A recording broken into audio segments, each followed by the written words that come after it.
get your earballs ready. Welcome to the Greg and Tim Show podcast. Take time to sit back and relax and enjoy the show. Here are your hosts, Greg and Tim. Hey, welcome back to the Greg and Tim Show. We are back with an episode. Tim, what's today's episode about? Today we talked to Nelson and his son Fabian Sanderson. Correct. And the topic is a little bit more heavy than we usually like to talk about, but some racial issues in Canada. And we're going to get right into it. But the conversation was quite amazing. I thought it was really good. Yeah. And don't forget to like, share, subscribe, all that fun stuff. If you like the video, hit the subscribe button, comment on your favorite part, and let's just get right into the video with Nelson and Fabian Sanderson. Roll it.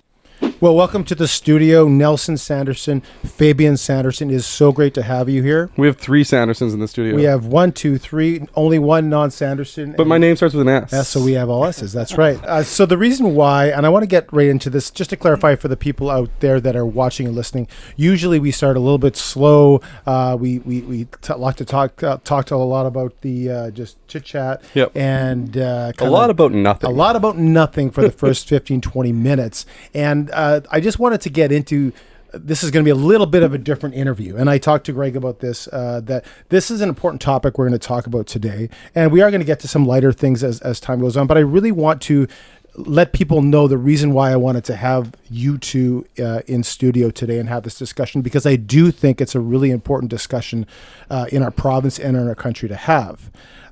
So Nelson, you are and have been an usher, a deacon in our church for quite a few years.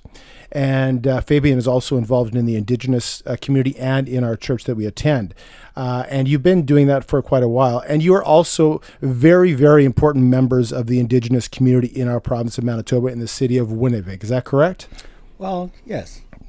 And because some of the history behind the church, behind the Indigenous culture is such that sometimes there's a clash between Indigenous people and the church because of some of the history that's gone on in the past. But you, and I've told this to you before when we talked, but you've managed to be a very, very pivotal member of both. You are a very well-respected member of our church. And you are also a well-respected member of Indigenous community, specifically the Metis community, and you have been for a number of years.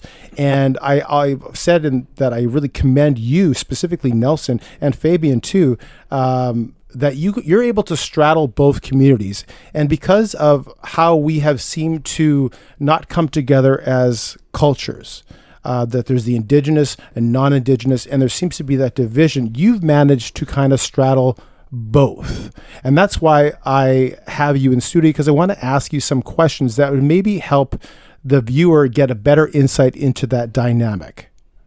So first off, I just want to ask you a question. Who is Nelson Sanderson?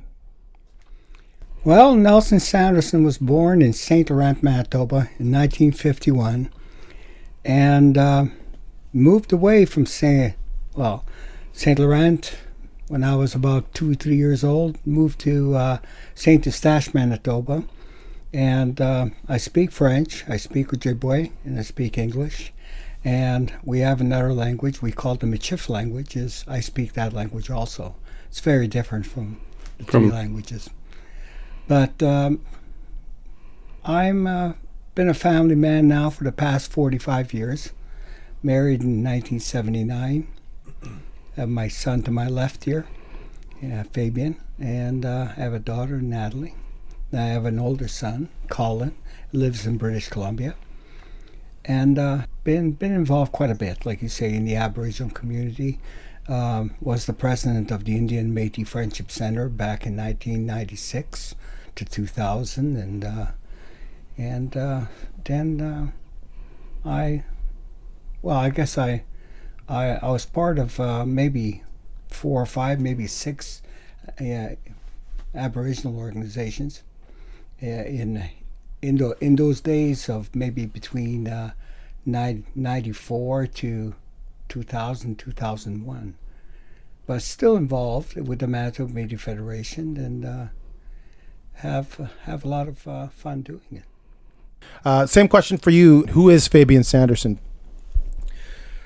Well, thank you for that, Tim. Fabian Sanderson, CEO of First Peoples Economic Growth Fund. Bit about my history. So obviously I went to the University of Manitoba, graduated with my Bachelor of Commerce.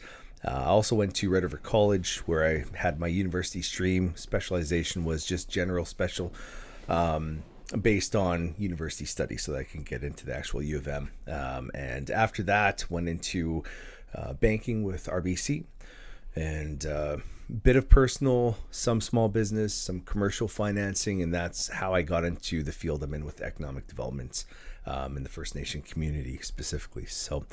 And of course, son to Nelson Sanderson, got my own family, wife, 2 sons who are very, not baseball players, but they're avid fighters with mixed martial arts. So it's been awesome run doing that. And boxing kind of runs in the family. I used to fight years back, and that was kind of following after my dad, who did some boxing as well. And so that was a blast. So, it's kind of one of those things, right? Generational, that you just pass on and on. And so now, obviously they, throat punches hurt worse than their locks, but Yeah. How old are your boys? 9 and 11. 9 and 11. Yeah. So they're getting pretty big. Oh, absolutely. They're So you guys both boxed? Yeah. Like professionally, amateurly, amateurly, that's probably not even a word, but you know what I mean.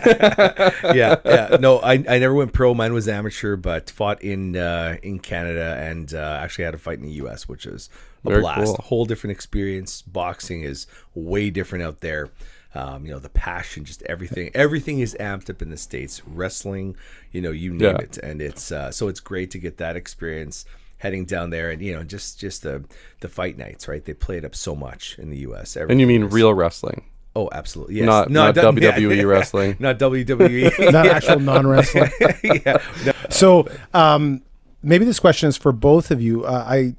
When you're part of both communities, how do you manage to stay, let's say, a Christian and someone in the Indigenous community? How do you manage to take the two and blend them so that you're both 100% into both? Right. It's not that it's a tough balance. There's a lot of First Nation communities, a lot of Metis communities, predominantly some of them Roman Catholic. Obviously, all the things that are going on right now with the Roman Catholic Church. But, in terms of almost trying to establish the difference between the two, and who you are as a person, as an individual, your belief systems, and really what you model is honestly one of the best ways to try to communicate that and establish that distance. And they had obviously the Pope, who apologized on behalf of all of Christendom, which anybody who knows Catholicism versus Christianity, that's always been a strong debate. And how you identify, I think, is really important. And obviously not being offensive to anybody who is Roman Catholic, but there are some differences with respect to who you are as a Christian versus somebody who practices Catholicism, in terms of thoughts, perspectives on the Virgin Mary, for instance, or confession of sins to a priest, and those types of belief systems. Can you buy your way into heaven? But all throughout the Indigenous communities, there is still a large number who do follow Christianity or Roman Catholicism. So, it's obviously a tough balance when it comes to somebody who's dealing with some hurt and some pain from what the church had caused to them. That is something that, I don't tread, lightly. Well, I do tread lightly on, I should say. And so when you're dealing with somebody like that, who whether they follow the Red Road Anishinaabe teachings, and it's something that you have to handle with care and treat honestly just like anybody else, like any other religion in the world. But realizing that there is that sensitivity there, where there's a pressure point, right? Like a cut with salt, where it's going to open up and maybe trigger some things that took place. And honestly, one of the best ways to do it is knowing the history, understanding the history, and letting them know that you know the history, that you acknowledge the things that took place, right? And with me, I'm very fortunate, with my dad. He was involved in the schooling system, and I'll let him share about some of the stuff that took place. But when you can't even speak your own language, and if you dial back further to when somebody who was an Indian had to, have a piece of paper from an Indian agent just to go hunting for his family. And obviously there's worse things that you can go into, but dialing back and not chasing too many rabbits, as somebody who is operating in this, there's obviously a fair bit of, we'll call it conservatism when it comes to how I operate, because obviously I have my beliefs. And if somebody ever asked me, I would love to share it. I'd love to share who I am, what I believe, and that I believe in Jesus. But obviously it's communicating on a whole different level and being careful, because it's so easy to be labeled as just, someone who's a fruitcake or whatever you want to call them, in their systems. And that's sometimes how, outsiders will view you as, he's one of them, and he just, he wants nothing better than to just come and convert me. No, I just want to show love to you guys. You know what I mean? And that's really what it's about.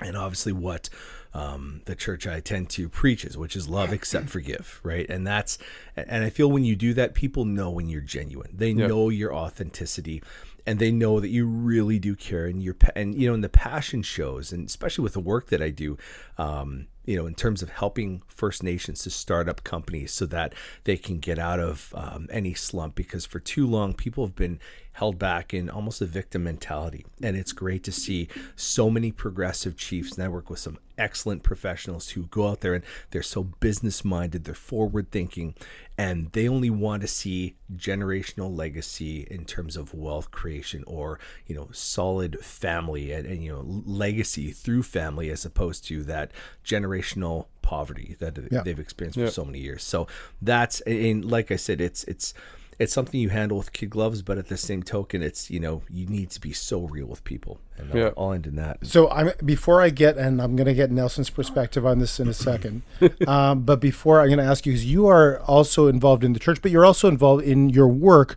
You help Indigenous businesses build wealth, find ways to operate. And so you kind of are helping in more than just one area.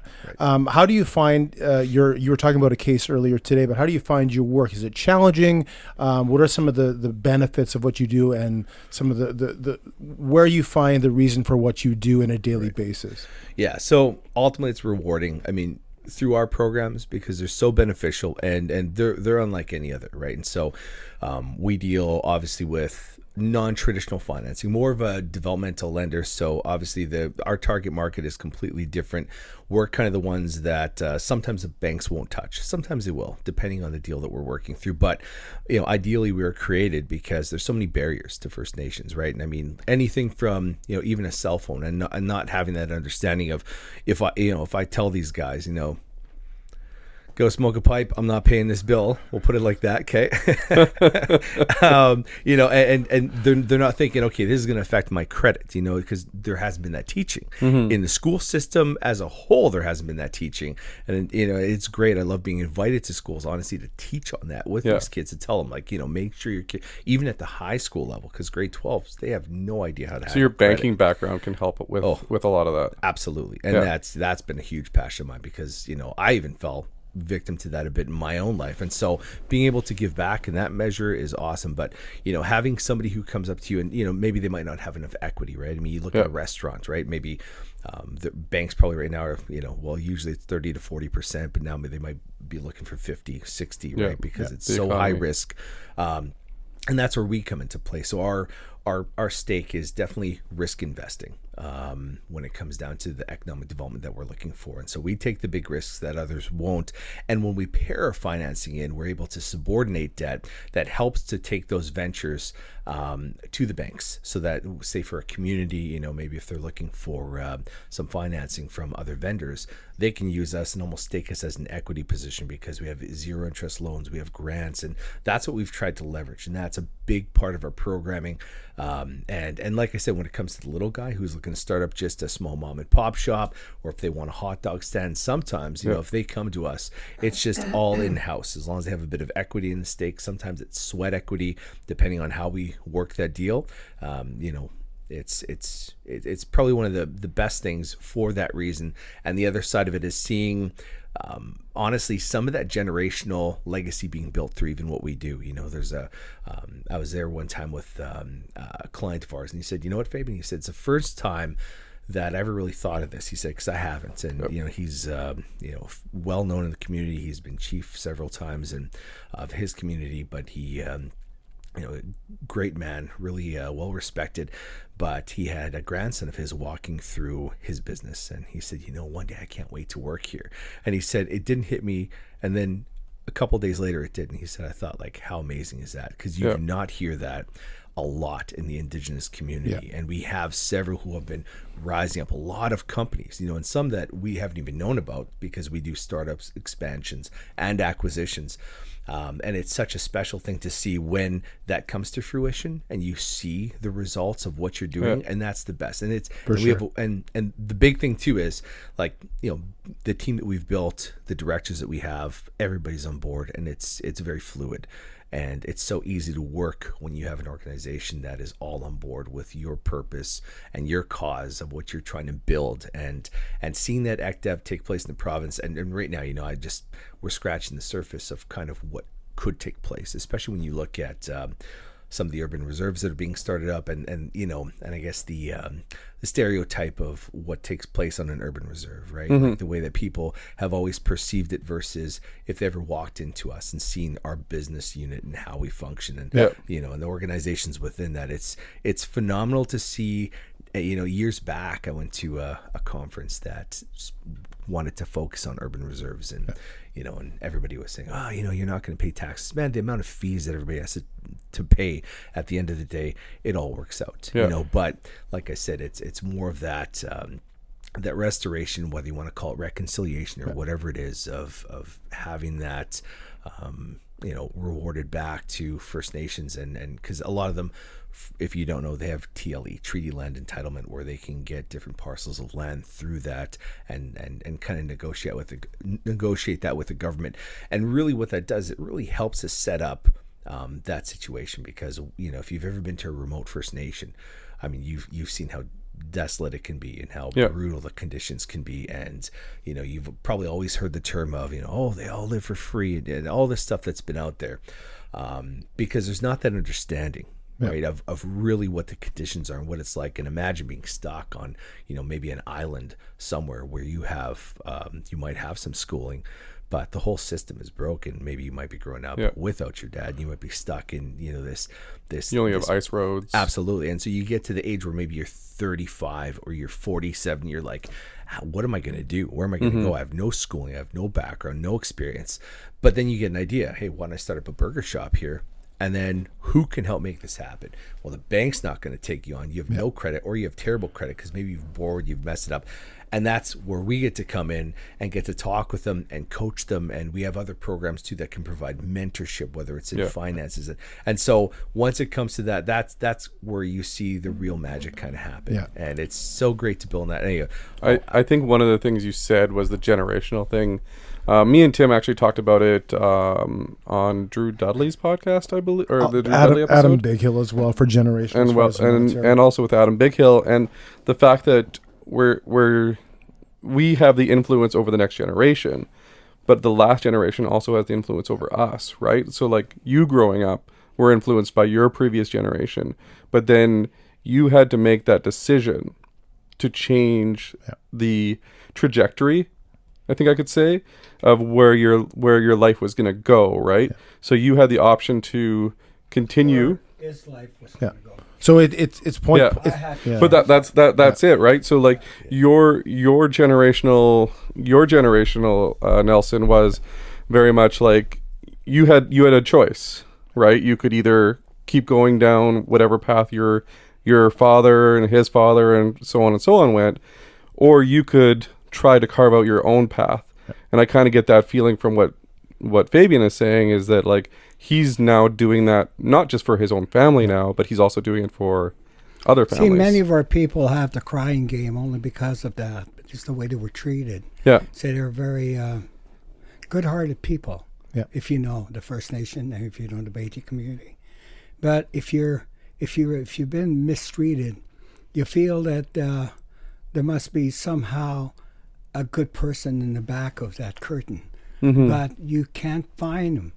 So you go either to alcoholism or to drugs or anything. So if you're a little stronger, like my dad was, I would say, an alcoholic. Okay. And he tried very hard. He supported his family. Yep. But he had a lot of issues from growing up in St. Laurent, and the bigotry there was there, and they kept him down. So he never really, he wanted to get to stay up there and be, like everybody else, maybe start a small business, all those things. My dad wanted to do that. My older brothers told me that, he had dreams. Yeah. But I never followed up on those dreams because it got to him. In my case, I'm sorry. So I'm going to interrupt you there, Sure. because this is a question I have that's further down my list, but I'm going to bring it now. Okay. And I want to get back to the whole thing of how you straddle both your Christian walk and being Indigenous. But I want to go and ask the question, how did you, because you're saying part of your family members, they wanted to do something, but they just couldn't, their hands were tied. weren't able to, their hands were tied, whatever it is. So what enabled you, and Greg said this very well, you not only broke the cycle, you instilled it in your son, who used it in his personal life, and now he is touching other, not only people, but businesses, and you're the start of that. You're the catalyst for it. And this is why I want to have you on this podcast to talk about that. So why and how were you able to break that cycle? I think I told you in a bit of a message a while back, but the thing is that I was raised in St. Eustache, Manitoba, Métis community, but very, very French, if you will. And there was a lot of bigotry and racism in that town, where they be really mean to me as a little boy, calling me un petit sauvage means un petit sauvage noir, which is in translation little black Indian. So they weren't kind, and kids would tease me with that. So it never really affected me until I got older, and that I realized that, you see, my mom and dad held it away from us that we were First Nation blood. And yes, we spoke Ojibwe in the house, and we spoke French, and we spoke English, sometimes all at the same time. In the same sentence. I get confused with English just with Tim, but I always get confused with the English. The Michif language. Yeah. But having said that, I was raised in that town, and a lot of terrible things happened to me as I grew older. But then when I moved into the city at the age of 12, it was such an exciting time. Like I got to know that there were some great people out there, and there were some good teachers out there. Yep. And so I started learning that, yes, there's such a thing as racism.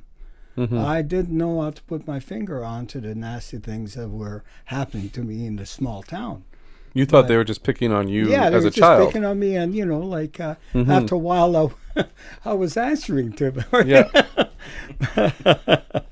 But it's funny today. But that time, I guess it wasn't really that funny. But enjoyed my beginning there. Yeah. And moved to the city, and then got married in '79, and then from there on, I started putting my I started reading more, and when I was reading, I read about why they were picking on me, and I learned the word discrimination, maybe a little old, right? Maybe in my 30s, but still, I thought, well, maybe I can fight this, and maybe I can help my people, because all of a sudden I knew my people. Yeah. All of a sudden I knew the Manitoba Métis Federation and the First Nation and the Assembly of Manitoba Chiefs, which I became very familiar with, and with the chiefs. So you weren't on your own anymore. And with the Chiefs, so I wasn't on my own anymore. Yeah. And there was my side, their side, but our side we're together, the First Nation and the Métis. Yeah.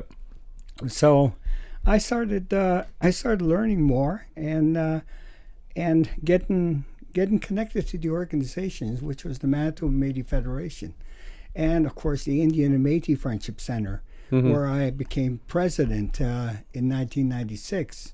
Up to the year 2000. But we made a lot of changes when I was in there, and we had I believe we had about 2 or 3 conferences on gangs back in '93, where it really started. So Okay. we put it together, and I had kids from 14 to 29 that attended the conference there that we had, and my daughter was part of it. I'm not sure if you were, Fabian. For the which one? Erasing. For erasing racism. Yeah, no, I'm being there. Yeah. It gave me the day off school. Awesome. But yeah, we did quite a bit, and from there on, I started getting connected with the city and with the province. The province gave me a position on the Addiction Foundation in Manitoba, where I sat for 4 years, and also other organizations, First Nation, non-First Nation, and learned quite a bit. But getting back to this, and I really have to, when you spoke about being a speaker and just really knowing how to get up to the mic, and I didn't know this, and I'll tell you, I was so frightened of this at one given time.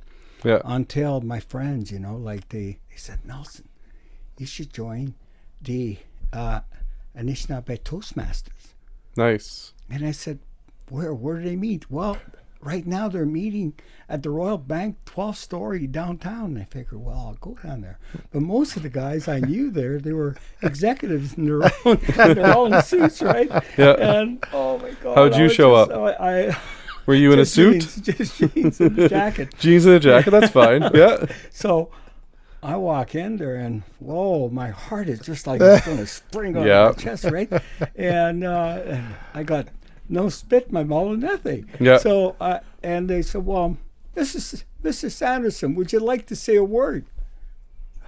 No. Oh my God.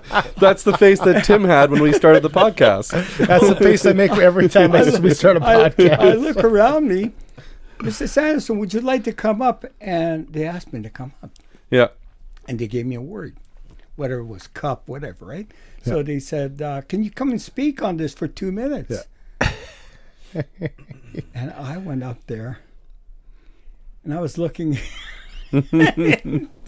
But, it took me at least a month or 2 months. Yeah. But 2 months, I was able to speak in front of people. Yeah. And it opened me up, and it opened also different channels where I could go and speak for this organization, or go down to Vancouver and speak in front of judges and lawyers and everything else. So I was really happy. But the first time I ever tried to speak, it was on this radio station CJOB had.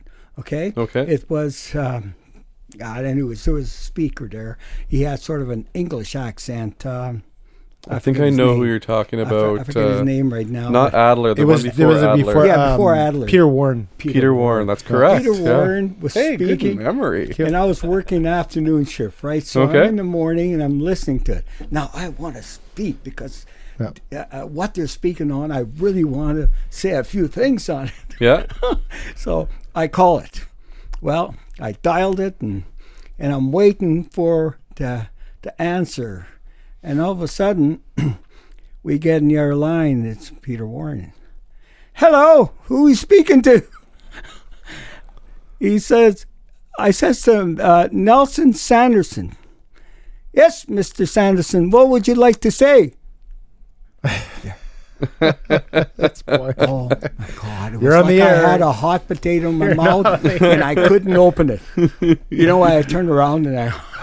Oh no! And that was Nelson Sanderson from. Ladies and gentlemen, Nelson Sanderson He's from left the St. building. Eustache, Manitoba. And then I knew I had to really learn. You should have started speaking French. Yeah, Or it's part of Ojibwe. how I say, Je ne sais pas. or Anishinaabe. Or Anishinaabe, yeah. So I'll tell you a story. Sure. This reminds me of a story. I sing at church sometimes, and the first time I tried to sing when I was a kid, first 3 times my legs would shake, my knees would touch, and nothing came out of my voice.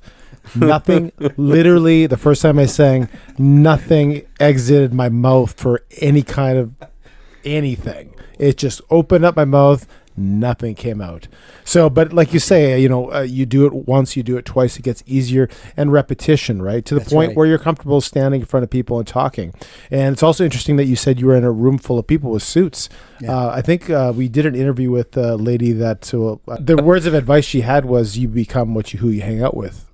We said if there's one bit of advice you could give to anyone, what is it? And that's what she said. Yeah. And you were hanging out with a bunch of people in suits.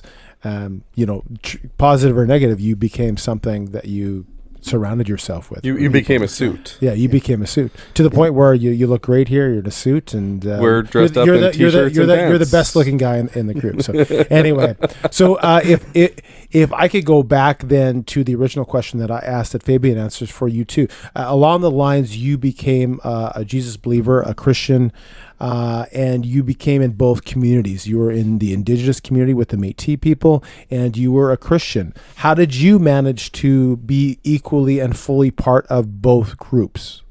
See, in our community, in the Metis community from St. Laurent and from St. Eustache, there were either Roman Catholic, Anglicans, not so many, Yep. but Roman Catholic. But what I didn't like about the Roman Catholic Church at that given period was that there was no focus on me as a child, like maybe because of the color of my skin at that given period in St. Eustache, Manitoba. But a lot of young brown-skinned boys like me were walking around those streets and that town, not being respected that much from either the nuns or from the priests, and many of our teachers were nuns.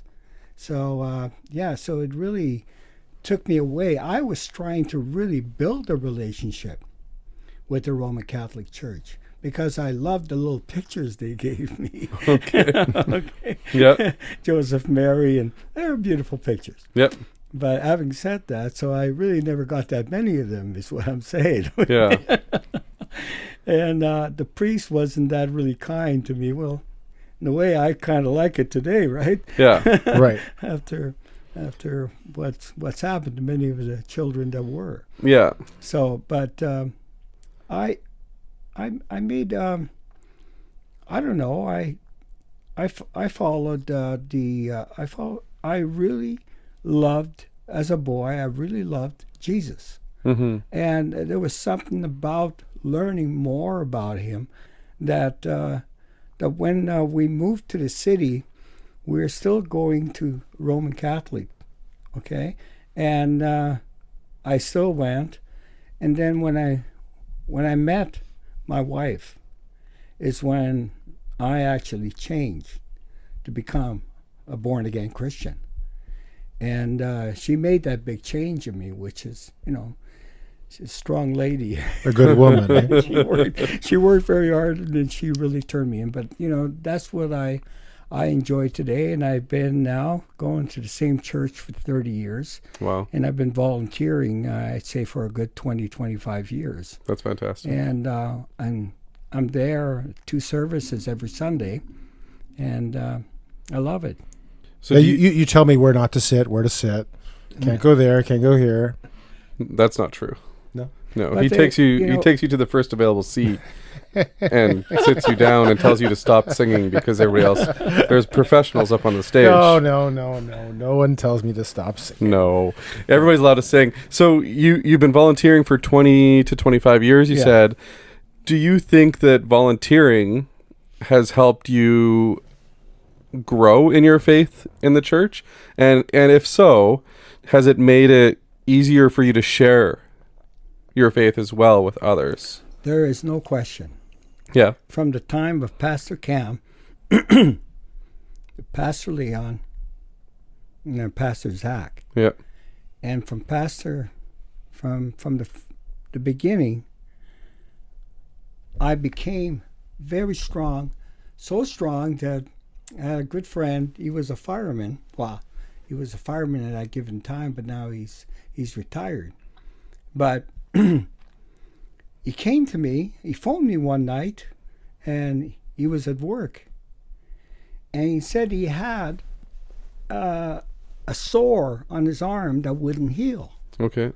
Now, here's a fireman that, has quite a bit of work to do. Yeah. So he says, Nelson, he said, it's not healing. And he says, I'm thinking of he says, I'm at that point, it was about 6 weeks to 8 weeks, maybe longer, Yeah. that he was suffering with this infliction on his arm. And you know what? He says, I feel like really like doing himself in, right? And I said, whoa, Fred, my good friend. And I said, don't thinking that way. And then he said that the magic word that got me going. He says, Nelson, he said, I used to go to church when I was a boy. Yeah. And that was my way in. Yeah. I says, hey, Fred, why don't you come to our church on Sunday? Yeah. I said, we have Pastor Cam there. I said, he can pray on you. I says, and you know what? He can heal that. Are you sure, Nelson? Well, I said, I can't be sure, but I'll go with you. No, it's Wednesday night. It's Richard And- Healing School. Yeah, Wednesday night, yeah. So I took him to healing school, Yeah. and he came, and Pastor Cam, well, we went to school, and then we stayed a little longer, and Pastor Cam prayed on him and told him what to do and things to say and repetition, Yep. in his house, and on the Bible and everything. Read some sources from the Bible. So he phoned me a week later. He said, Nelson, it's closed up and it's healed. Wow. Oh wow. That's amazing. Yeah. Yeah. Oh, we were really, like, you know what? He's been coming to our church now for 21 years. Oh wow. Yeah. That's awesome. Yeah. That's fantastic. Yeah. That's a Yeah. great story. Yeah. Question, and I thank you for that answer very much. Just maybe I'll direct this question to Fabian. I read a book by an author called the name Miles McPherson in the States. And this, of course, the dynamic in the U.S. is a bit different between the cultural groups that it tends to be the African American and quote unquote white population that are at odds. And in Canada, it tends to be the Indigenous and non-Indigenous that are at odds. And I hear a lot of statements from both where people have distrust in the Indigenous community towards the non-Indigenous, and people have no understanding from the non-Indigenous to the Indigenous people, and make comments like, why don't they just get a job? Why don't they just get over it? And these kinds of things. And there seems to be a disconnect. And the book that he wrote is called The Third Option, which is basically, instead of having negative racial opinions, to come together and have discussions. That people don't want things fixed. They just want to come together and understand another person. Empathy for the plight of what might have happened to their parents or their parents' parents. And there's not enough of that discussion happening. And there's just two groups of people that tend to go on distrusting each other. Is there any way, first of all, would you agree with that premise? And secondly, what kind of ways can we really get together as communities to understand and empathize without trying to solve problems? Yeah, definitely a loaded question. And, from being in this for many years, and seeing what's taking place. I mean, honestly, I think one of the most special things is when you have two people from separate backgrounds who come into a situation. There's no walls, there's no barriers, there's no judging. Who are you? And I know what you're all about already. So having somebody in that background is a special thing. In short explanation, I got to be a part of this thing called the Commonwealth Study, Duke of Edinburgh, and so they took 300 people from around the globe, in all throughout the Commonwealth, and we all came together in Canada. Now, in short, one of the most special things about this group, as much as it was a business study and just a really insane, engaging tour, it was nonstop, was the fact that all these people from different backgrounds, when we all came together in this, there was no judging.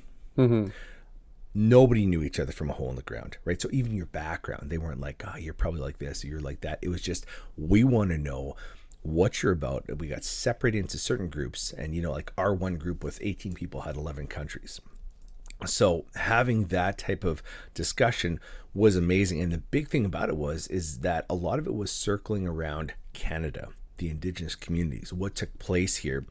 And nobody was judging at that point in time. In fact, a lot of the time it was educating what took place. We had one fellow in there who actually was from Manitoba. And I don't know if it was supposed to be that way, because I think you're supposed to be, at least a bordering province. Right. But he was also very familiar, so it was great. And, he would ask me, can I talk about this? Because he was really passionate about it, because he knew a lot of the history. And so it was great to have that engagement. But there was nothing that was saying, you're such a victim, you're this, you're that. But as we went on through the discussions and said, like, everybody at this point has been colonized in all of these areas. Obviously, some of the UK people were like, well, we were the ones doing the colonizing, so that's a whole different story. but the best part about it was, we could still have those discussions and be very open with it. And they were very open with it. But out of everybody in there, they always asked, why? Why are the First Nations people still being oppressed? Like, what is wrong? Why are they still down? He said, one of my friends from India, he said, Fabian, he's like, I am an Indian, and he started off with, I'm not under your Indian Act, and I had to mess with him, of course. I said, yes, you are. He said, no, I'm not. I said, no, I'm joking. I'm just being lighthearted here. And he said, but why do you have it? So I had to explain to him how everything came to being, right? Yeah. We went to quite a few things. Now, obviously, throughout North America and with Christopher Columbus and everything, discovering America and everything like that. Yeah. But down to the nitty gritty of what took place in residential schools and through the whole system, and the fact that out of everybody in the world, we have something, of course, called treaties that are here. And so something I think that's almost a negative effect to this, of having a treaty is a society where you have all of my people who, back in the day, a lot of them, they weren't,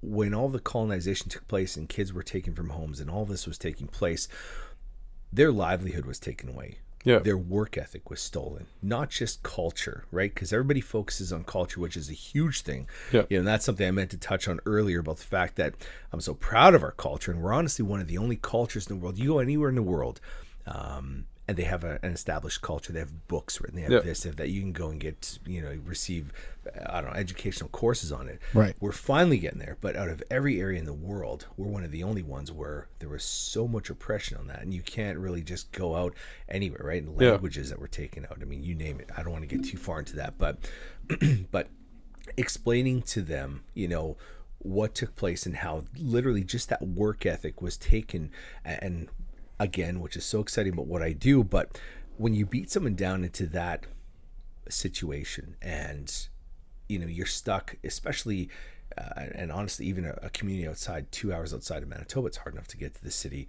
Yeah. So when you're isolated in that situation, you're stuck down in that model. And it's hard to crawl out of. It really is, because everybody says, well, just go to school, get an education. You have no idea the pressures, the gang pressures, or the fact that there's broken families and you have grandmas raising kids and they're trying their best and their families love them and even their parents, but their parents are affected from all these effects that have taken place. And so explaining that to him, he finally said, like, especially after the end of the 2 weeks, he sat me down at the very last day and he said, now I get it.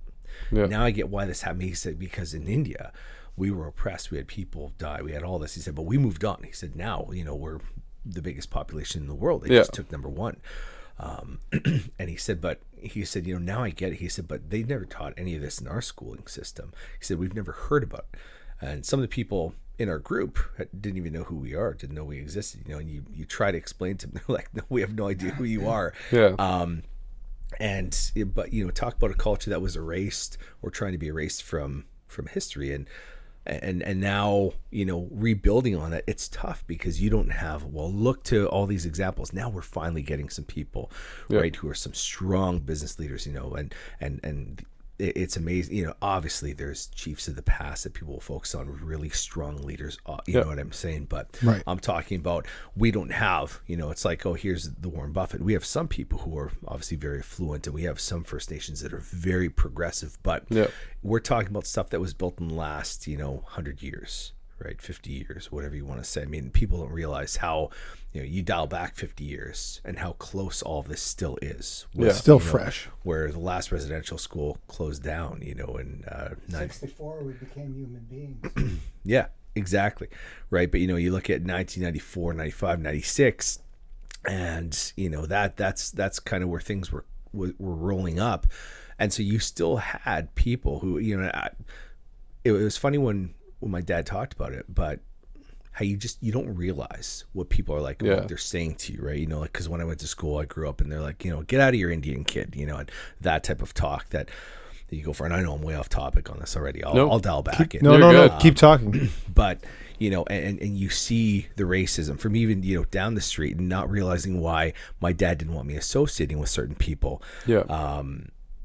Because of the effects that it had on him, and the effects he knew it would have on me, and trying to shelter me and trying to protect me from that. And obviously, you know, like it was always a good thing being around family, but even on that, you know, that breakdown. So dialing back into that conversation that we had, and having somebody from a completely different background, all you had was somebody willing to listen.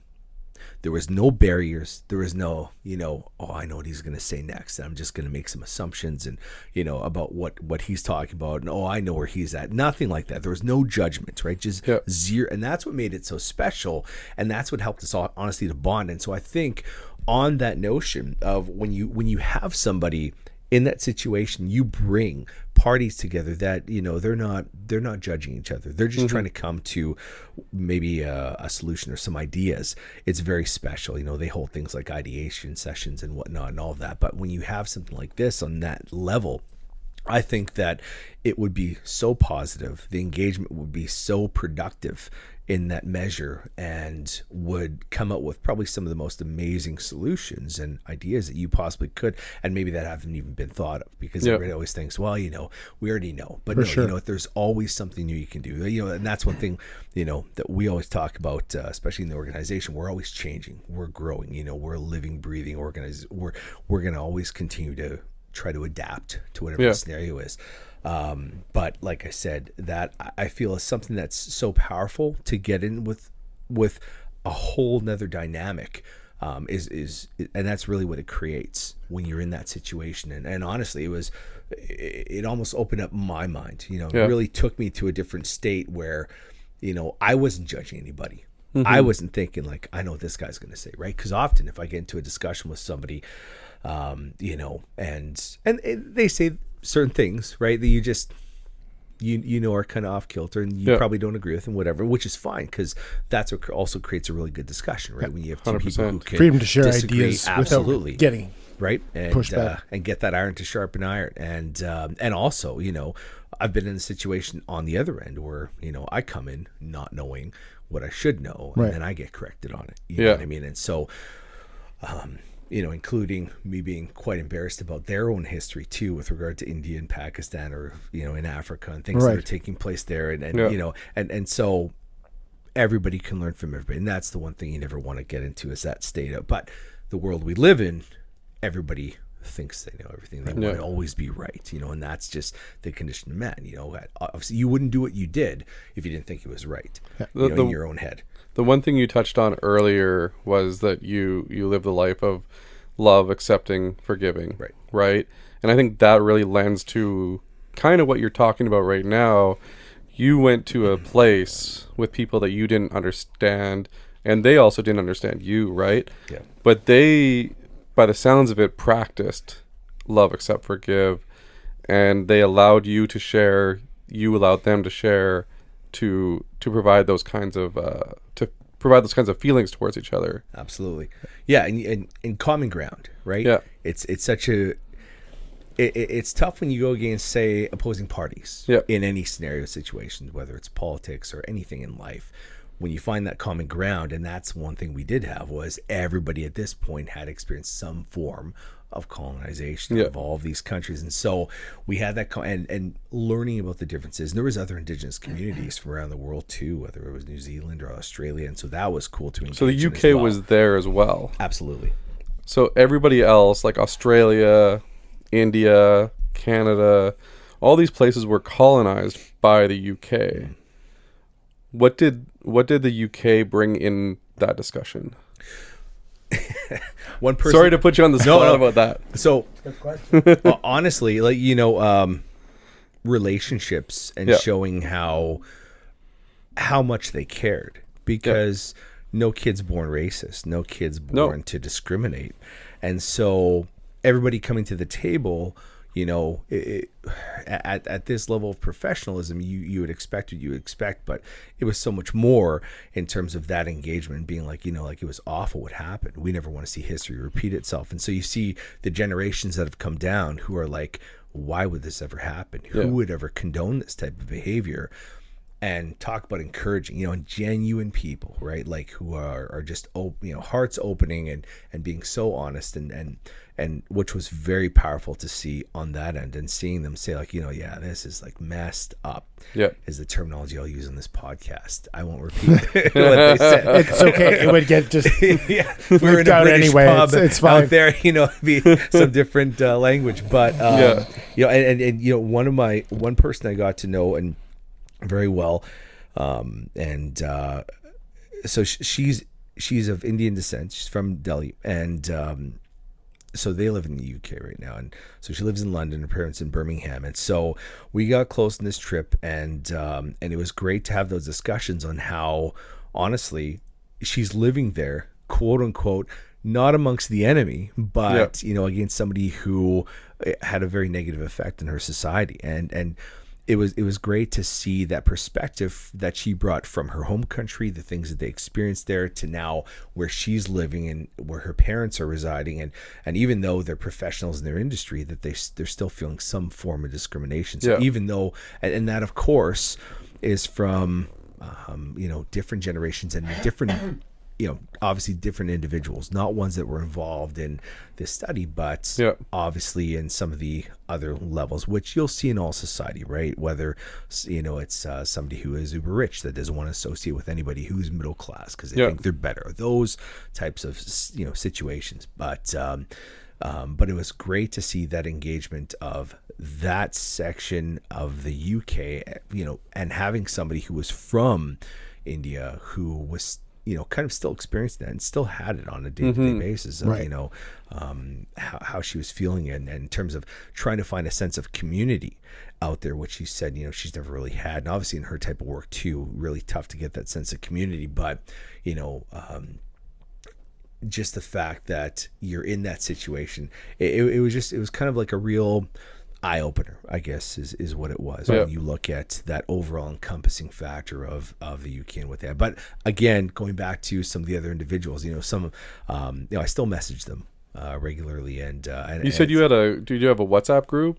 Yes. Yeah. Do you still participate in that? All the time. Yeah. So we're messaging, we're video calling, and that's there's fantastic. People all over the place. And even way out in you take a place like Malta, you know what I mean? Which is kind of cool, because you think about Paul, right? And and missionary work way back, the Bible days, right? Sure. Like that was an island. And so it was cool because one of them, Paula, she took a shot of this one, I can't remember if it was like a cross or whatever with Christ on it or something like that. But it was like a statue that they had there, and it was on Easter that they took this thing, and it was just really cool to see. And I thought, wow, what history that they have way back there on that side of the world, especially where they have these monuments and structures that were built ages back. But it's, and that's, like I said, that's just one of the things that kind of opens your mind to how open people are, right, to those discussions. And now I'm getting way off topic on this one, but like I said, I know, going back to we never stay on topic, so don't feel bad.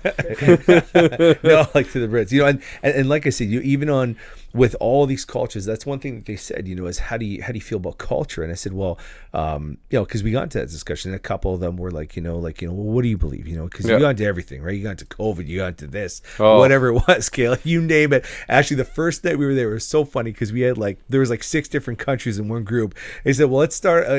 One guy brought it up, and he said, let's start about vaccination. What do you guys think? I'm like, okay, getting off to a light topic, guys here. And COVID go. Yeah. And it was, right? Everybody's Tim's favorite question is, why do bad things happen to good people and go? And but but it was great. And so when they got into that discussion, I just said, well, our culture, I said, and tradition and everything like that, I said, at one point was very much stolen. I'm very thankful for the house that I got raised in, that I had the parents that I was raised by, because that set the tone for my life, right? And I realized that everybody didn't have that, and we have family that are Métis, we have family that are First Nation, and on my mom's side, there's First Nation out in Ontario, Métis out in Ontario as well, and obviously our family is spread across BC, but predominantly that's where most of our families were from, were Manitoba and Ontario. But when I look at myself as a person, and obviously someone who is a Christian, I think, I'm very proud of our culture. And so, I've heard some crazy stuff, and you see people on YouTube. One guy was saying, you have to do this and do that, and don't wear this dress, and don't go to powwow. I'm like, I'm like, that's tradition.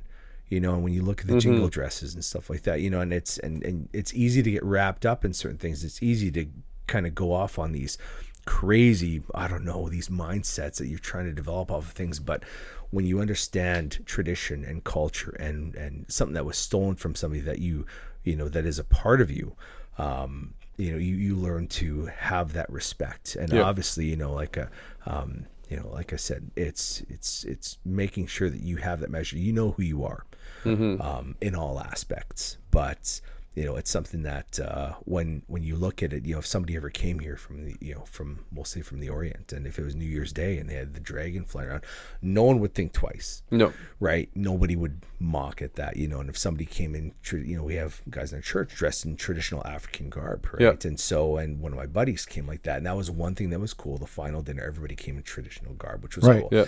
Except for me, I was like, why didn't I bring something? You know what I mean? Like, so jeans and t-shirt aren't Indigenous sweats. Oh man, and so I looked and they're like, why did and I don't think any of us did that were from Manitoba. Now I think back, and maybe Noah did, but I think he actually might have had something. So, but like I said, it was. Maybe I had a piece of moose meat on myself. I don't know. It was, but it was so cool to see everybody out there, and that's one thing with the First Nation.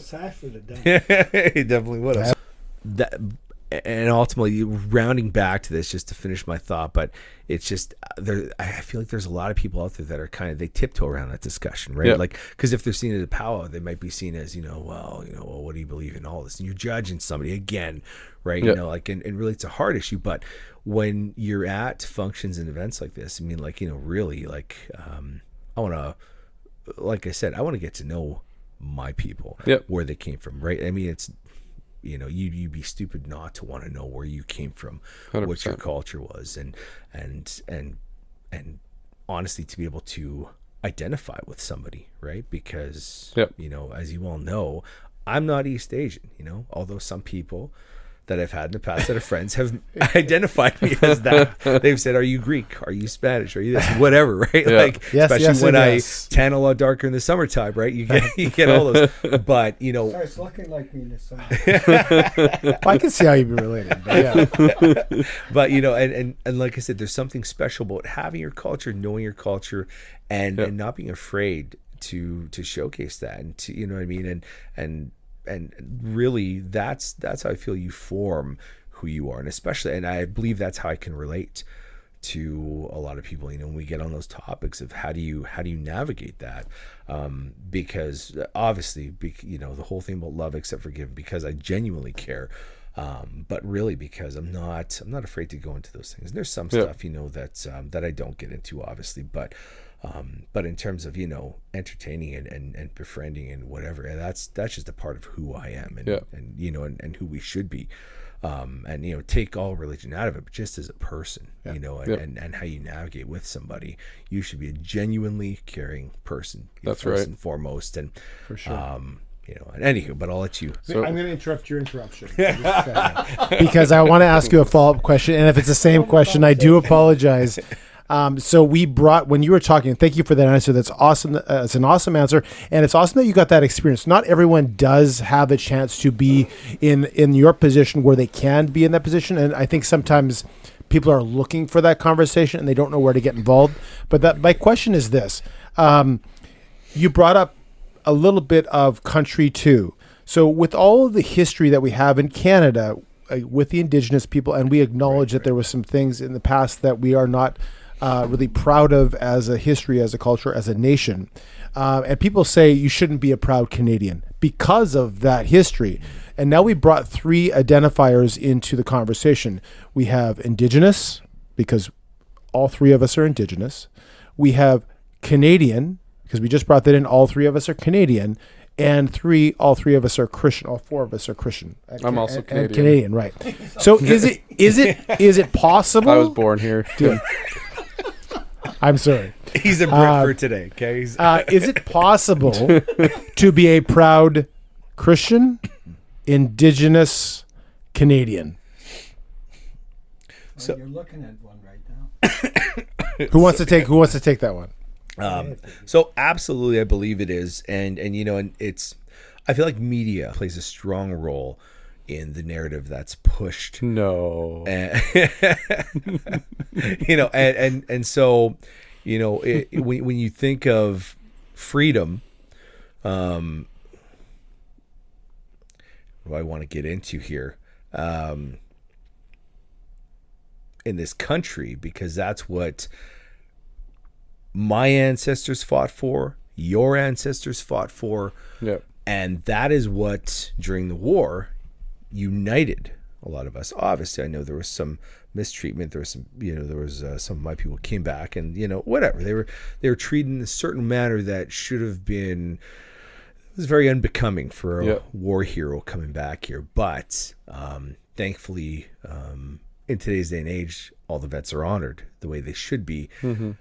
And at this point in time, there's a lot of mistakes that are being undone. But when you talk about being proud, I'm proud of our family that fought and died for this country, and so there's definitely a difference depending on which route you want to take on that, because Canada as a country versus the treaties and the treaty territories and who owns the land. Now, in terms of myself, I would fight if I had to. If I was drafted, I'd fight and die for this country in a minute, because this is where my family is. This is where my community is. I have no issue whatsoever with that. And I think it's the narrative that's pushed that says, if you want to be, say, a proud Canadian, well, you're not a part of this, faction of society. And I don't really believe that to be true, because there are, and obviously within the First Nation community, there's still a lot of hurt because of what the country represents, right? The colonization that took place, and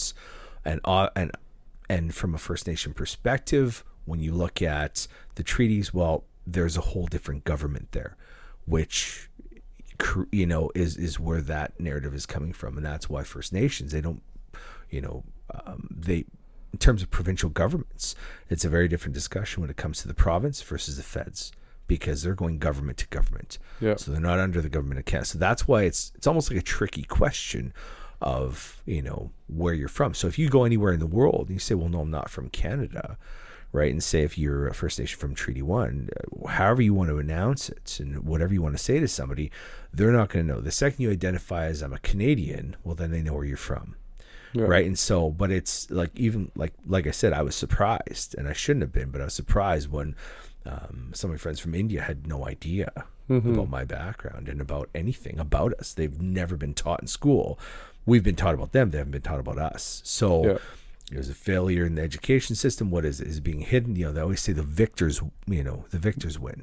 And they make the rules. And they make all the rules. And they make all the history. And it's very true, because for years, they talk about, social studies, hunter-gatherer. There's nothing about, the assimilation that came about as of colonization, right? And anybody would say, well, no, that's they're stretching the truth, and they're trying to get out of the history. I mean, aside from all the text and everything that, that's proven it. I mean, you look at the amount, in the city today, we have Indigenous, which is that terminology that groups the Métis, Inuit, and First Nation. You also have a large section of non-status Indian, which they're not a part of treaty. They're not a part of Métis. They're not a part of Inuit. They're their own section, their own group, but they're very much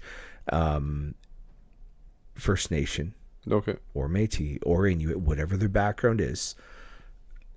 But they're just not recognized. So where do they fit in? Where is it subsection? So anywho, and I know I'm getting off on that topic, but how did they identify? You know what I mean? And so when it comes down to identifying as someone who's a proud Canadian, well, I live in Canada, right? Whether you want to say that you're not a proud Canadian because you identify with the West as opposed to the East, right? That's a whole different narrative too. Yeah. Because like I said, it's context, right? Yep. Like Quebec wanted to separate us, still wants to separate. Trudeau made whatever announcement it was that you're your own separate area. Yep. They failed to recognize that the French came here after the First Nation did. So what Trudeau did there, I think, is a dishonor to the First Nations that were there before them in the first place, saying this is your land. That's a whole different, like I said, it's context. And so, but in terms of somebody who is proud to be here, because like I said, our family that served, they would have said that, like I said, some of our old families, absolutely, because they fought, they died for this nation to make sure that their kids could be free, and their family could be free. And, and some of the vets I talked to today, obviously in society of today and with reconciliation that's taking place, I think it's great. Major strides are taking place, but it's, like I said, it's that political narrative that can ensnare somebody just for making a comment about it. And everybody's like, oh, this person's awful, they're terrible. But it's like, no, when you come down to it, like, you have your core beliefs, you have your, what you're proud of. And, in a country where we should have freedom and free speech, and you should be able to believe what you want to believe in this free country and free society, nobody should, number one, label it as hate speech of just saying like, hey, no, I'm proud to live here where I live, because, and especially with what, say, we're doing, like with what our organization is doing, I consider our organization almost a tool for reconciliation, because you have the province of Manitoba, the Assembly of Manitoba Chiefs, and we're united in that front to come and try to undo a little bit about of what took place in that history, where we're going to be helping to bring restoration, right, to people who are hurting, right, people who have no other option. And here we come. We can be that whatever, that white knight that comes in there, shining armor, and says, "Hey, you do have a way out, right? Even though you don't have education, you have, you've had a past, whether you've been a criminal, whatever it is, and we have some amazing entrepreneurs that showcase that even right now, one of them who was called by Krista Freeland saying, how are you doing this? How are you, helping to restore the lives of these individuals who are, previous addicts or previous criminals, and she has such an amazing system that she set up within her restaurant to help this and to help our people to get ahead where nobody else would probably provide that. And that's one of the businesses we hope to start. And I'll tell you, when you have things like that, obviously it makes you proud of where you come from, and the thing is, like, nobody should forget where they come from, right? You know what I mean? And but like I said, it's how to navigate that. It's tough in today's society, because all you got to do is say one wrong thing and they twist it on you. Yeah, exactly. You know what I mean? And if someone ever, you can be relabeled right away. Absolutely. And so when somebody comes up and says, well, do you think it's right that they should have, say, Noe-Odena, the Cap Young Barracks? I'm like, geez, absolutely. And they fought hard for that land. And I had somebody, even talk to me about that and said, well, they should have given it to someone who could actually develop the land. I'm like, you don't think they can develop it? And it's like, because they don't realize what First Nation business is capable of. Yeah. And the other thing I said, you're going to just want to give it to another rich developer that's going to have, I don't know, some sort of political favor. Here you go. Here's a nice chunk of land. Go get richer than you've ever been, because you already are. And it's like, why not why not give a chance to the First Nations? Use it as a tool. Absolutely. And say, you know what, hey, here's some of the most prime real estate. We want you to prosper. We want you to have that generational healing and that generational prosperity, because that, really it's society. And there's a lot of people who still have negative views about it. Right. And I still have comments made to me, in regard to the work that I do and who I am. And there's still people who are like, they're just lazy, So Nelson, I have a question for you. If you today, let's say today you're starting over, and no, let's not even say that. Sorry. Let me ask it in a different way. You have one chance to help out everybody today. If you could give one piece of advice to everybody today that was going through what you were going through as a child to get to where you are today, what would that piece of advice be? Hope. There people, as I just mentioned, the core and the north end and the west end, and it's getting a little wider. Yep. So we want these people to have hope. Hope, you say, well, they want a job. They don't want to be the shiftless Indian, for lack. But that's the thing we want to get away from.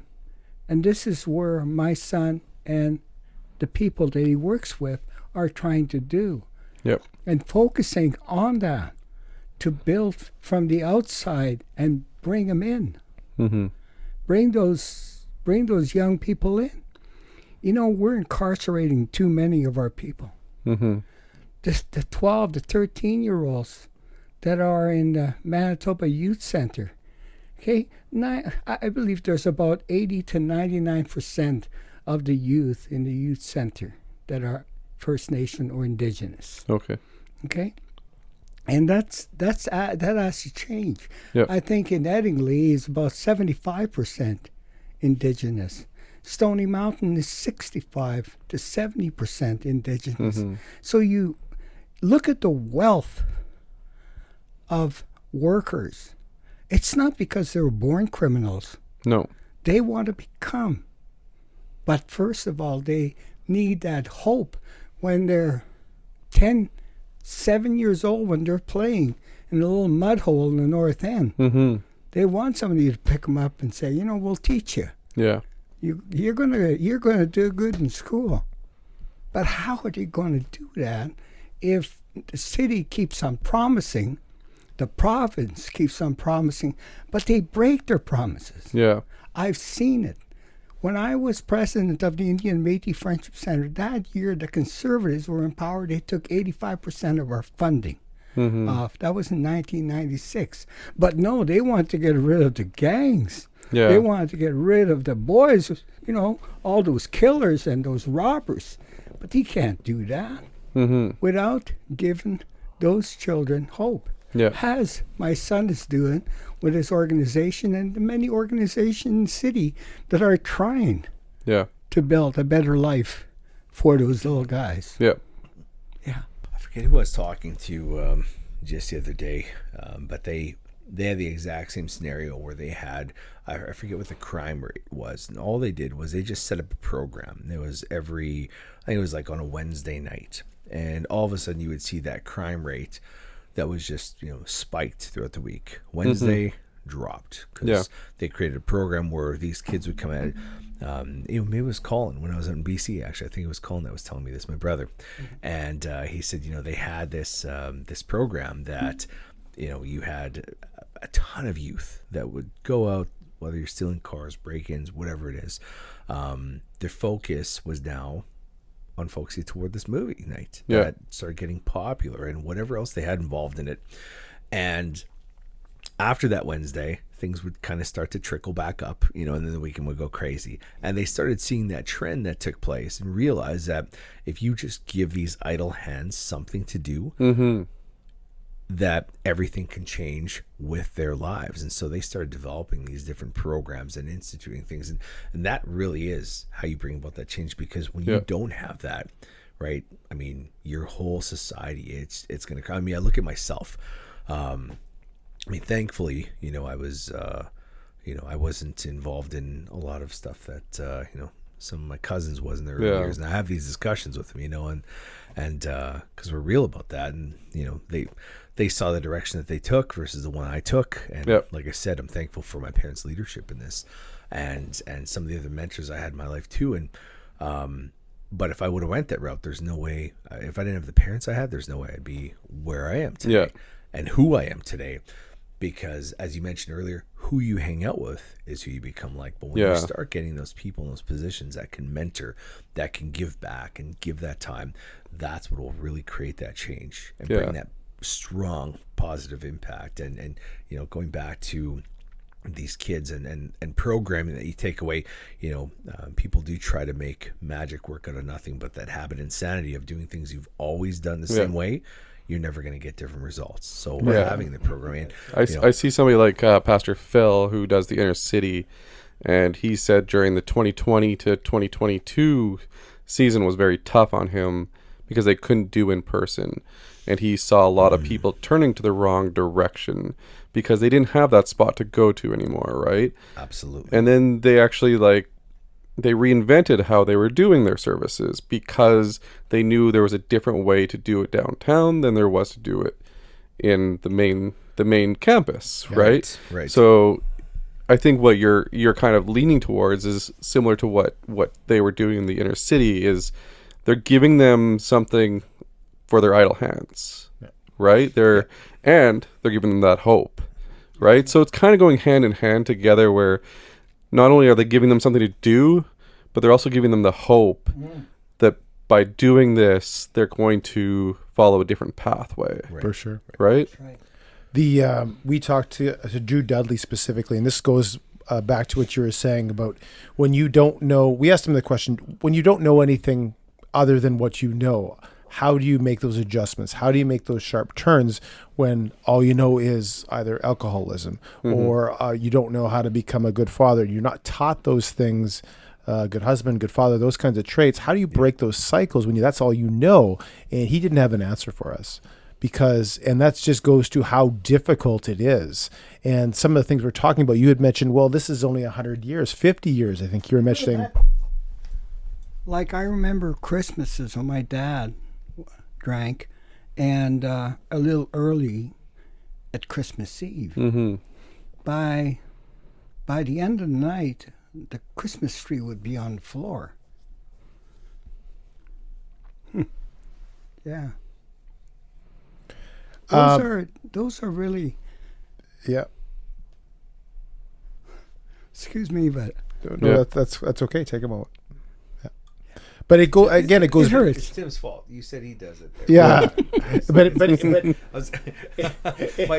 my dad always told me this joke. He said, he's like, there was fighting, there was screaming, it was nice. He said, now it's just at our house. but again, and this is why I wanted to have this conversation, because, like you said, it's only been a certain amount of years. I think you had mentioned 1964, where the Indigenous people were considered human beings. I imagine that means they were first given the vote. Is that what you're referring to? Right. And we're talking about 50, 60 years. To break those habits where it takes a long time. And you broke that habit for your family. And we talked about this earlier, but that's why I want to have you on, because you were able to do that. And again, in bit criticizing my dad there, my dad was a lovely person. And he had, again, a bad habit, which is drinking. But that came from his early beginnings. Right. His marriage and everything. He respected my mother, and he done really well. But he tried very well. But like I said, came Christmas, and everything would be destroyed the next morning. And we didn't get too much for Christmas. How hard was it to break those? I asked you how you were able to do it. Exactly, and this is what I was going to get at, is that I seen it, and I broke it because something about possibly the good Lord had a way in there, Yeah. and he took me. Well, the bar I used to go to back when I was in my early 30s, I'd do my little weekend thing, and took me away from there. And then my son was about 6, 7 years old, and I said, and my daughter was about 8. I said, Nelson, take those chains off yourself and become a man. Yeah. And start paying attention. Not that I didn't pay attention. During the week, I was home and I was working. I was working in motor coach industries for 30 years. But there was those years where, run free and, and do not too good things on the weekend. Yeah. Okay, and not that I was proud of drinking, but... When did you first get your job motor coach? How old? Oh, I started there in 1985. And prior to that, I was working building machine sheds for farmers. Okay. And but I took a trade. I took a course in machine operating, and then I got that job. I think at that time they started me off at $10.25 an hour, and that was a good wage. Oh, yeah. That would have been actually. That would have been a very good wage at that time. Yeah, so I was really proud, and next thing is that in '88 we bought a home. We still have that same home today. Yeah. But my children were positioned in one home, not like me. When I was 12, 13, 14, 15, 16, I think I had a different home for every year. Yeah. We're moving constantly, and So you were putting a constant in your family. You were putting roots in somewhere. that's right. And I You built made those something that roots, was and again, always the same. I thank my dad for what he tried to do, and it's not without trying. And same with my mother. She's a very hard worker. But again, when my mom was a child, she went to a convent, and they never taught her how to read or write. Yeah. They taught her how to clean. They taught her, well, because she was native, they said, well, what is she going to do with reading and writing? Yeah. So teach her how to clean a house and wash blankets. So that's what she did, and she never learned how to read and write. Yeah. Yeah, well, and the stuff that happened to you as well, always not unsavory. I'll never forget the story that you told me when, because they give him the strap right when he'd use his own language in class, but then he'd pull it away, right? You get back at them because they smack themselves. Yeah. And I enjoy those things because it's that fighter spirit which thankfully I got instilled in me because my dad's always been a fighter. And, So you were the original rebel in the family then.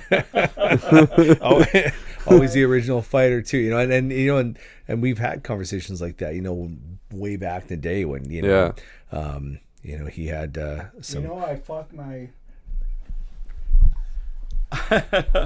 Yeah, so I was raised fighting. I think I went and took boxing just so I could defend myself in the North End. And I got pretty good at it, so I kept on going. Yeah. But I remember at the last time I was asked to go to the Indian Métis Friendship Center to receive an award on their 50th anniversary. I went there, and I didn't bring a car because I knew I was going to have maybe a couple of beers in there. Yeah. And so I stayed there, and then I was going to leave and take a taxi, and on my way out, I sat down beside this lady as I'm sitting beside my son right now. But all of a sudden, this guy, out of nowhere, comes and he shrugs on my jacket. Excuse me. Yeah. I have a problem. And he gave me a real bad look, and then he walked away. So I asked the lady next to me, I said, do you know this man? She said, that's my boyfriend. I said, I'm waiting for my taxi, right? Yeah. And John, this young man that worked there, he said, Nelson, your taxi's here. So I'm going to the door, and this big shadow of a man just stands in front of me. He says, you're not going nowhere. And I'm 55 by then. Oh. Okay? So I said, excuse me. I said, my taxi's waiting. You're not going nowhere. Big, red-headed, curly guy, and he's pretty chunky. So I told him, I said, man, I'm going. Next thing I know, he tries to swing at me. I rolled over, got him around the belly, and threw him over. So I pinned him. And I pinned him, excuse me for entering him, but No. I pinned him, and then he was snorting and everything, trying to get up, but I had him pinned. And finally, I let him go. I say, let go, you're going to be a good boy there, okay? And he didn't like that neither. Yeah. You were egging him on even more. So he got up and he kind of walked away, and then he come back and he tried to swing at me again, and I got him in the same manner. Oh, Again, I picked him up on the ground, thumped him on the ground. And so it kind of ended that way. He finally got up. He was just right out of wind. But I was 55 then, and Yeah. I was still, I guess, taking care of myself. Yeah. Right. But hey, which is good. a couple It could have been a different story. That's a great story. Sorry for No, that's going a great story to end it on here, because it's like I said, I think you're the original rebel.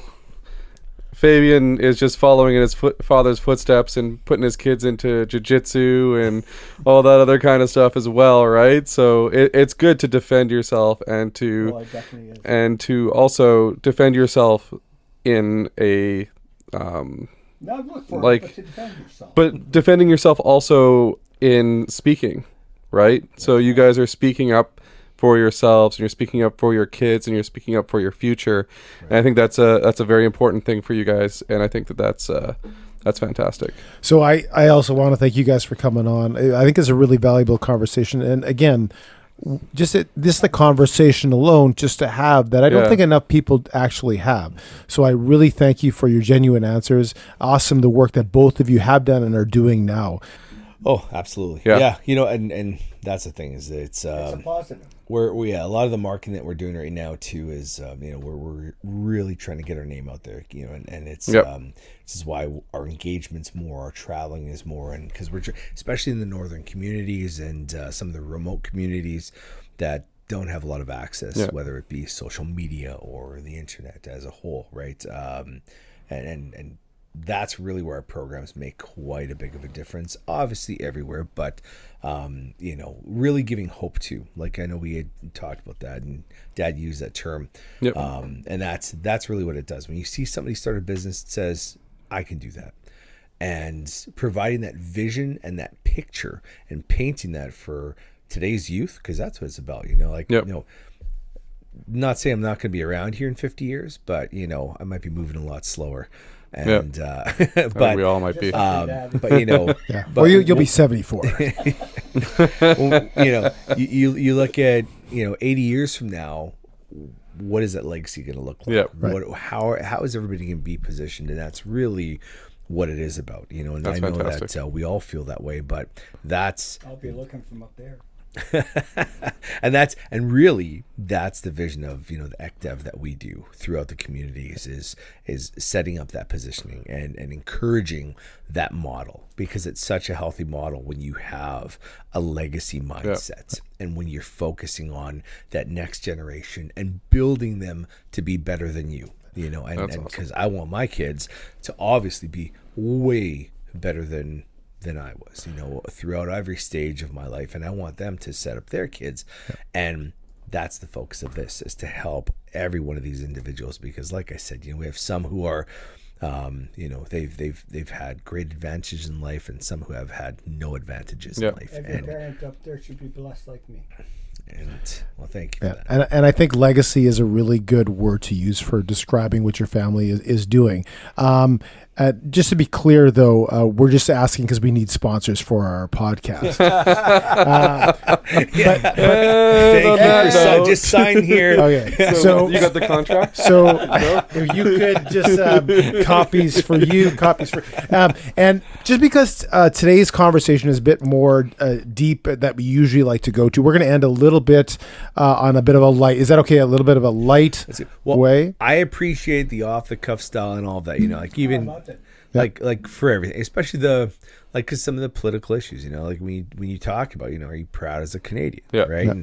And because when you go deep into that, it's like it's context, right? When you talk about, like, say, treaty lands, and well, are you proud of what Canada did as a nation? When you look at it from a colonizer standpoint, I'm like, no, they suck. Like, like, it was terrible what they did, right? Like, and that whole system of government and religion that, like, destroyed a lot of my family, right? Like, it's like, no, I can't stand it. But what we have right now as a country, and like us sitting here and all the friends that we have, all the relationships, I mean, no, like, it's fantastic. I love all my friends, all the people who I know, and it's but it's the same, really throughout a lot of the society. Anywho, but I appreciate the deeper questions, and it's great to be just kind of put on the spot, right, in all this, and kind of shoot from the hip, speak from the heart, and and like I said, we appreciate the speaking from the heart, because you if you speak from the heart and it's genuine, it comes across as genuine, right? And we truly appreciate that.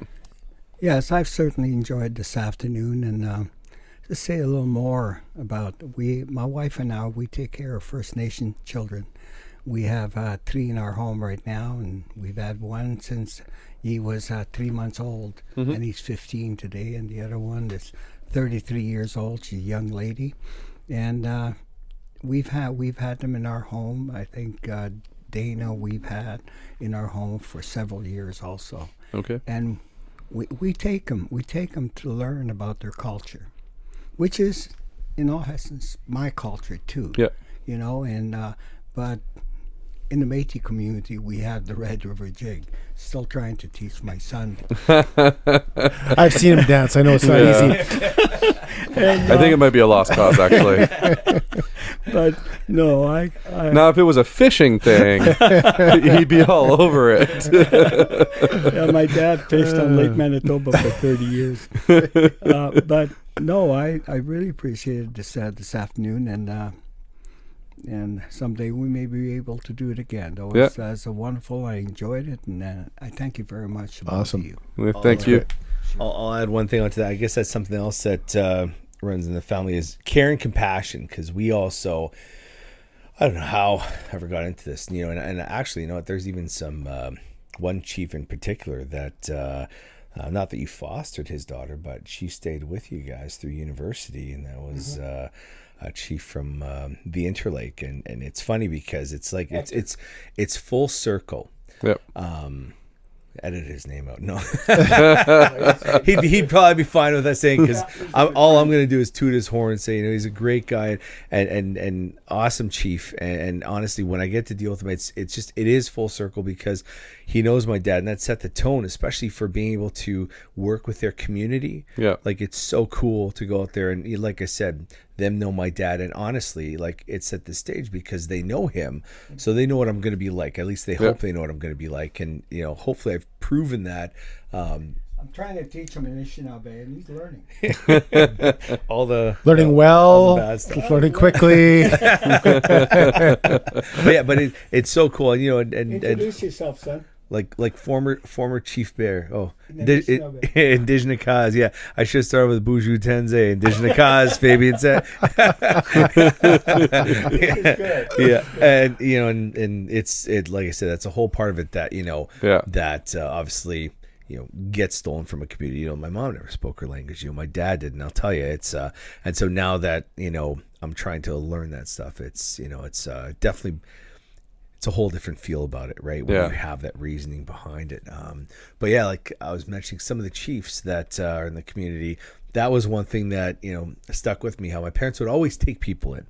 It was never about themselves or even just our family, because we're a community. And that's something that's always been in the Indigenous community, is that it's a very communal, right? We take our family in, we don't want to put them in homes and, just kind of leave them there. We're not an individualistic society.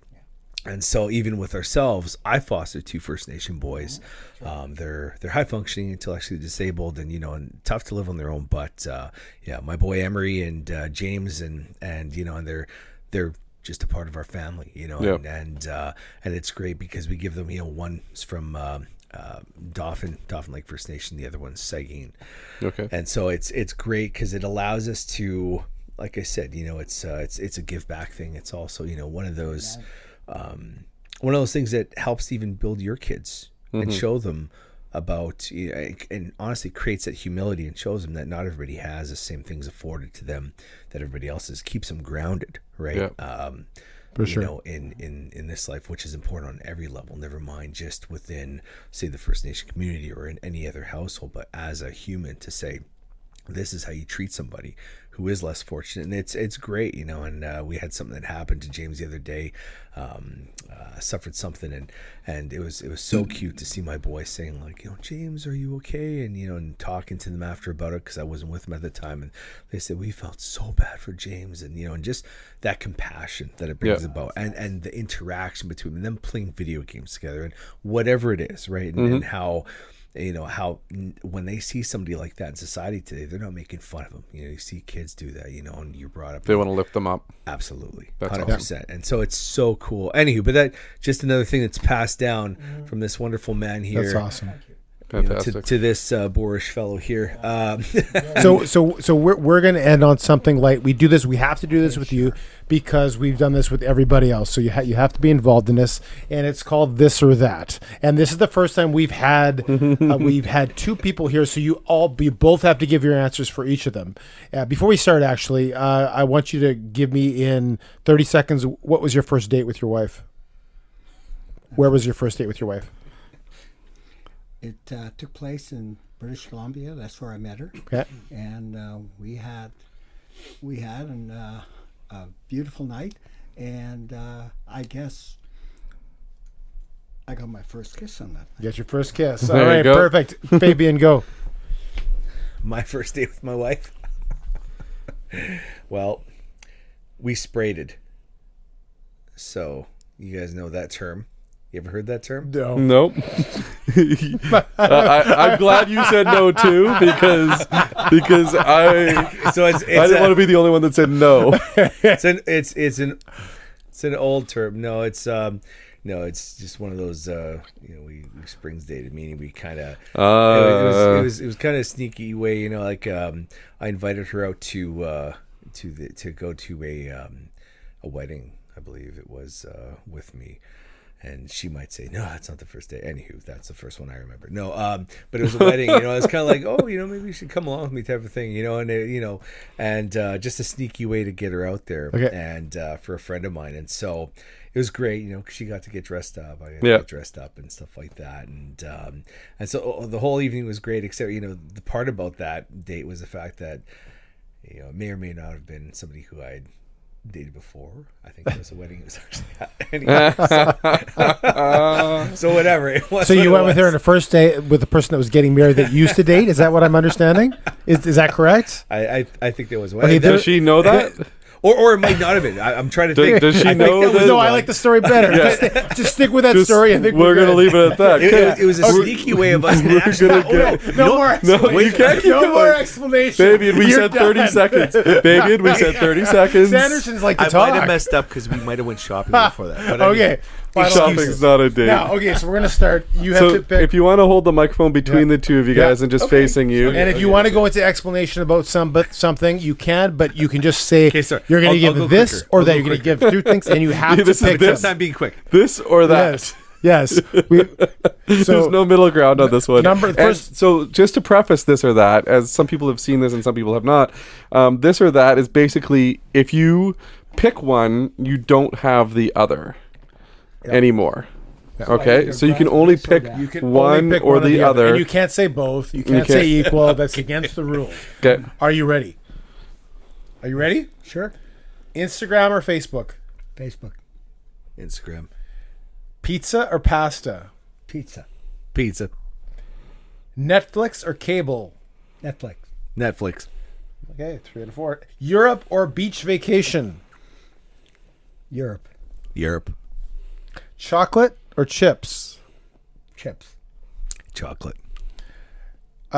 Great game of golf or a great dinner out? A great dinner out. Great game of golf. I knew that was the case Because they're for you. Jets or Bombers? Jets. Go Jets. They go into the playoffs. Yes. iPhone or Android? Android. iPhone. Hey, we got one right. Yeah, sports. And this is live. Sports live or concerts live? Concerts live. Sports live. Cold plunge or hot sauna? Hot sauna. Hot sauna. Of course it is. That's cold plunge is torture. Tim Hortons or McDonald's coffee? Only coffee. Tim's. Timmy's both wrong. Staycation or vacation? Vacation. Vacation. I'll pause for a second. What was the first family vacation you took Oh my goodness. with the two of you? Which was the first one where he was alive that you took the family on? Can you remember? Alberta. Is that correct? Alberta, yes. Alberta. Okay. Best at code names, girls or guys? This is an inside joke, apparently. This is really only Fabian that can answer it. Guys. Of course, yeah. You're right. Okay. And the final question, Greg or Tim? I didn't see that one. Why did you put that one in there? I just figured I'd like to know. Oh, the last thing we say on the podcast. So you can only have one, and the other one. Hey! Greg, I'll Oh, make you feel better. It's okay, all right. We both get to survive. Fair enough. Survivor, yes, we both survived. Thanks again for coming on, guys. Thanks we, again. We truly appreciate it. Have a great day. Well, that was our interview with the Sandersons, Nelson. We had Sanderson. three Sandersons We on had the show. three Sanderson, Nelson and Fabian Yeah. and Timothy. And it had nothing to do with the Mandela effect. Yeah, thank goodness. But yeah, if you like the episode, don't forget, hit the like, subscribe, share, get the earballs filled up with the Greg and Tim show. We appreciate everybody that's watched. And Make a don't comment. forget, Yeah. comment. And we have another episode coming out next Friday. Lots of episodes coming out. So this is Friday that you're listening to it. Good job. You got us on the day that it came out. If it's Friday of next week, you missed a whole week. What if So, you listen to it on Saturday? well, then you're a day late. And $1 short? And $1 short. Thanks for watching. Have a great day. Have a great day. Thanks for watching the Greg and Tim Show podcast. Don't forget to like, subscribe, and share with all your friends. Sharing is caring.